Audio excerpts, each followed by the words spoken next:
दोस्तों, हमारे वैज्ञानिकों ने रक्षा क्षेत्र में भारत को आत्मनिर्भर बनाने के लिए जी जान लगा दिया है। भारत सरकार और खास करके प्रधानमंत्री नरेंद्र मोदी का मकसद है कि सेना द्वारा जितने भी हथियार इस्तेमाल किए जा रहे हैं उनको देश में ही तैयार किया जाए। अगर कोई विदेशी कंपनी उन हथियारों का निर्माण कर रही है तो उसको भारत में अपने प्लांट स्थापित करने होंगे और उस हथियार का निर्माण भारत में ही करना होगा। इसके अलावा भारत सरकार द्वारा प्राइवेट सेक्टर की डिफेंस कंपनियों को दिया जा रहा प्रोत्साहन अब रंग दिखाने लगा है।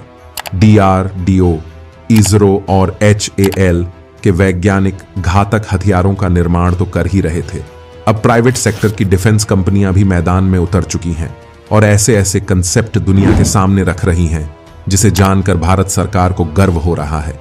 ऐसे ऐसे हथियारों को लेकर ऐलान किया जा रहा है जिसे जानने के बाद पूरी दुनिया सन्न रह गई है। कुछ दिनों पहले ही आपने सुना होगा कि भारत सरकार द्वारा टाटा ग्रुप को 22,000 करोड़ रुपए का एक बहुत ही महत्वपूर्ण प्रोजेक्ट सौंपा गया है, जिस प्रोजेक्ट की मदद से भारतीय वायुसेना को ऐसा विमान मिलेगा जिसकी मदद से भारतीय वायुसेना किसी भी देश के ऊपर एयर स्ट्राइक और हवाई कार्रवाई को अंजाम दे सकेगी। इस विमान में ऐसी टेक्नोलॉजी का इस्तेमाल किया जाएगा जो अमेरिका जैसे सुपर पावर देश के पास मौजूद नहीं होगी। अगर टाटा द्वारा इस प्रोजेक्ट को सफलतापूर्वक कंप्लीट कर लिया जाता है तो इस मामले में चीन भी हमसे पीछे हो जाएगा, क्योंकि एशिया में भारत ऐसा पहला देश होगा जो ट्रांसपोर्ट विमानों का निर्माण करेगा। यानी कि यह खबर चीन के लिए किसी अटैक से कम नहीं है। लेकिन दोस्तों, चीन को दूसरा अटैक पड़ने वाला है, क्योंकि आज की वीडियो में मैं आपको जो अपडेट देने जा रहा हूं और जो जानकारी निकलकर सामने आ रही है, यकीन मानिए उसे सुनने के बाद आपका सीना गर्व से चौड़ा हो जाएगा। वीडियो में अंत तक बने रहिए। दोस्तों, टाटा द्वारा C295 ट्रांसपोर्ट विमानों का निर्माण किया जाना सिर्फ एक ट्रेलर भर है। भारत के सुपर पावर बनने की पूरी पिक्चर तो अभी बाकी है और इस पिक्चर में ऐसे ऐसे सीन आने वाले हैं जिसे देखने के बाद आप भी भावुक हो जाओगे। दोस्तों, टाटा ग्रुप के बाद अब ऑटोमोबाइल सेक्टर पर राज करने वाली कंपनी महिंद्रा डिफेंस सेक्टर में तूफान लाने की तैयारी कर रही है। यह तूफान ऐसा होगा जिससे चीन जैसे देश के होश उड़ जाएंगे, उनकी सारी टेक्नोलॉजी धरी की धरी रह जाएगी। दरअसल भारत की सड़कों पर अपनी गाड़ियों से लोगों के दिलों पर राज करने वाली ऑटोमोबाइल कंपनी महिंद्रा अब भारतीय वायुसेना के लिए ऐसे ट्रांसपोर्ट विमान का निर्माण करने जा रही है जिसका इस्तेमाल करते हुए न केवल सैनिकों और गोला बारूद को चुटकियों में बॉर्डर तक पहुंचाया जा सकेगा, बल्कि इसका इस्तेमाल करते हुए दुश्मन पर अटैक भी किया जा सकता है। इस विमान का नाम है C390 मिलेनियम। यह एक मल्टी मिशन एयरक्राफ्ट है जिसको बनाने में ब्राजील की कंपनी एम्ब्रेयर महिंद्रा की मदद करेगी। आपकी जानकारी के लिए बता दूं कि इंडियन एयर फोर्स अपने बेड़े से पुराने हो चुके AN3 2S मीडियम ट्रांसपोर्ट एयरक्राफ्टों को बदलना चाहती है और इसके लिए अरबों डॉलर का कॉन्ट्रैक्ट जारी किया गया है। लिहाजा दुनिया की बड़ी बड़ी हथियार कंपनियों के बीच इस डील को जीतने के लिए रेस शुरू हो गई है और इसी चीज को ध्यान में रखते हुए ब्राजीलियाई company Embraer defence and security और भारतीय कंपनी महिंद्रा ने C390 मिलेनियम के निर्माण के लिए हाथ मिला लिया है, जिसका मकसद भारत में मल्टी मिशन विमान तैयार करना है।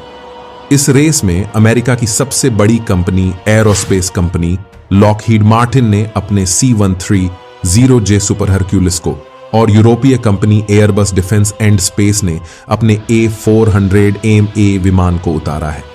लेकिन भारत सरकार का प्लान है कि ऐसे विमानों को सिर्फ मेक इन इंडिया के तहत ही तैयार किया जाएगा और टेक्नोलॉजी ट्रांसफर की बात भी कही गई है, ताकि विमानों के स्वदेशीकरण को बढ़ाने और भारत में डिजाइन, एकीकरण और विनिर्माण प्रक्रियाओं सहित एक समर्पित विनिर्माण लाइन स्थापित करने के तरीके का निर्माण किया जा सके।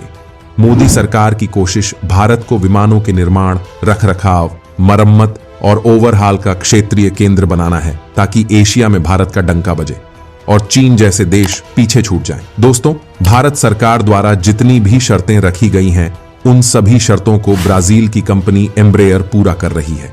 यानी कि विमानों का निर्माण भारत में भारत की किसी कंपनी के साथ मिलकर टेक्नोलॉजी ट्रांसफर के तहत किया जाए मीडिया में किए जा रहे दावे के अनुसार यह बात कंफर्म हो चुकी है कि भारतीय वायुसेना के लिए C-390 मिलेनियम विमानों का ही निर्माण किया जाएगा, जिसे महिंद्रा द्वारा बनाया जाएगा और इसको बनाने में एम्ब्रेयर महिंद्रा की मदद करेगी। आपकी जानकारी के लिए बता दूं कि महिंद्रा ने अभी तक किसी भी प्रकार के ट्रांसपोर्ट विमान का निर्माण नहीं किया है, यानी यह प्रोजेक्ट महिंद्रा के लिए बिल्कुल नया होगा। लेकिन ऑटोमोबाइल सेक्टर में महिंद्रा जिस तरह से राज कर रहा है, उसको देखकर अंदाजा लगाया जा सकता है कि कंपनी इस प्रोजेक्ट को सफलतापूर्वक कंप्लीट कर लेगी और भारत को उस मुकाम तक पहुंचा देगी जहां तक पहुंचने के बारे में चीन जैसे देशों ने सपने में भी नहीं सोचा होगा। दोस्तों, यह समझौता भारत सरकार की medium transport aircraft procurement project के तहत किया गया है, जिसके तहत भारत में ही इस विमान को बनाने की फैक्ट्री लगेगी और यहीं पर विमानों को तैयार किया जाएगा। लेकिन इनका इस्तेमाल सिर्फ भारतीय वायुसेना द्वारा ही नहीं किया जाएगा, बल्कि इनको दूसरे देशों को भी एक्सपोर्ट किया जाएगा। यानी इस प्रोजेक्ट के जरिए भारत को जबरदस्त फायदा होने वाला है। देश में रक्षा, विमान उद्योग और एरोस्पेस इकोसिस्टम को बढ़ावा मिलेगा। दोस्तों, जब किसी ट्रांसपोर्ट विमान का निर्माण किया जाता है, तब उसमें लगने वाले कई सारे पुर्जे दूसरी कंपनियों द्वारा बनाए जाते हैं। यानी कि जब भारत में C-390 मिलेनियम ट्रांसपोर्ट विमान बनने लगेंगे, तो उसमें लगने वाले कई तरह के पुर्जों के लिए सप्लाई चेन की जरूरत होगी, जिसे देश की अन्य कंपनियों द्वारा पूरा किया जाएगा। यानी इस डील में सिर्फ महिंद्रा को ही नहीं, बल्कि भारत की अन्य कंपनियों को भी फायदा होगा। इसके अलावा जब भारतीय इंजीनियर किसी विदेशी कंपनी के साथ मिलकर ट्रांसपोर्ट विमानों का निर्माण करेंगे, तो उनको ट्रांसपोर्ट विमान बनाने का अच्छा खासा अनुभव भी प्राप्त हो जाएगा। तो दोस्तों, चलिए जानते हैं C-390 मिलेनियम ट्रांसपोर्ट विमान की ताकत के बारे में। दोस्तों, C-390 मिलेनियम मीडियम साइज का ट्रांसपोर्ट विमान है, जिसकी पहली उड़ान ब्राजील में 3 फरवरी 2015 को हुई थी। 2019 में इसे सबके सामने पेश किया गया था और अब तक 9 C-390 मिलेनियम ट्रांसपोर्ट विमान बनाए जा चुके हैं। इसका इस्तेमाल ब्राजील, पुर्तगाल और हंगरी की वायुसेना कर रही है। यानी कि दुनिया में कई देशों द्वारा इस ट्रांसपोर्ट विमान का इस्तेमाल किया जा रहा है। अगर भारत द्वारा इस विमान का निर्माण किया जाता है, तो कई देश इसको खरीदने के लिए लाइन में आगे आ जाएंगे। इस विमान को 3 लोग मिलकर उड़ाते हैं, जिसमें 2 पायलट और 1 लोड मास्टर होता है। ये 26,000 किलोग्राम का वजन या 80 सैनिक या 74 स्ट्रेचर और 8 अटेंडेंट या 66 पैराड्रोपर्स को लेकर उड़ान भर सकता है। यानी कि LAC पर यह विमान चीन के खिलाफ गेम चेंजर साबित हो सकता है।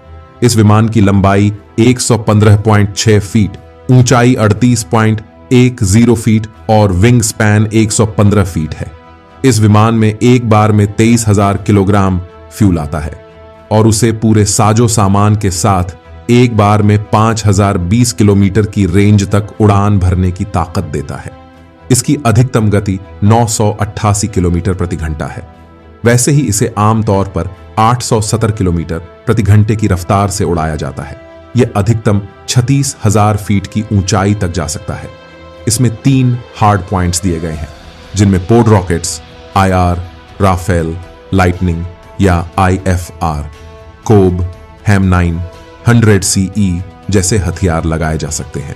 यानी कि इस विमान का इस्तेमाल दुश्मन पर हमला करने के लिए भी किया जा सकता है। लेकिन आमतौर पर इसका इस्तेमाल बचाव कार्यों में किया जाता है, ताकि लोगों को सुरक्षित स्थान तक पहुंचाया जा सके। दोस्तों, अगर चीन और पाकिस्तान जैसे धूर्तबाज किसी देश के पड़ोसी हों, तो उस देश के लिए इस तरह के विमानों का महत्व काफी बढ़ जाता है। 2020 में गलवान झड़प के बाद भारत ने लगभग 90 टैंकों और 300 से ज्यादा पैदल सेना के लड़ाकू वाहनों के साथ 68 से ज्यादा अतिरिक्त सैनिकों को लद्दाख की बर्फीली ऊंचाइयों तक पहुंचने के लिए इसी तरह के विमान का इस्तेमाल किया था। यानी कि युद्ध जैसी स्थिति में यह विमान भारत के लिए काफी उपयोगी साबित होंगे। भारतीय वायुसेना के अपग्रेडेड AN-32 विमानों का बेड़ा काफी पुराना हो चुका है। वे 2031 और 32 तक अपनी 44 साल की सेवा पूरी कर लेंगे। यानी इनको जल्द से जल्द रिप्लेस करने की आवश्यकता है। इनकी संख्या लगभग 100 के आसपास है।